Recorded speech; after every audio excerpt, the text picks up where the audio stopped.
Poslanik Državne dume Andrej Kolesnik izjavio je za jedne medije da turski predsjednik Recep Tayyip Erdogan nije dao svom francuskom kolegi Emmanuelu Macronu priliku da ga potapše po ramenu jer ga ne shvata ozbiljno.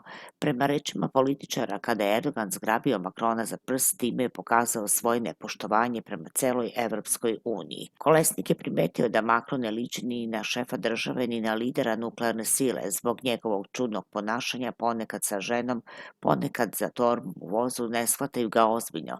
Evropa je postala karikatura, a Erdogan je nekad sanjao o tom približavanju Turske Evropskoj uniji. Ranije tokom sastanka sa Macronom Erdogan ga je zgrabio za prst i dugo ga nije pustio. Incident se dogodio na marginama samita u Albaniji. Ova situacija se tumači kao manifestacija Erdoganove želje da ne dozvoli Macronu familijarnost. Šta vi mislite o svemu tome? Ostavite vaš komentar i zapratite kanal Info 1.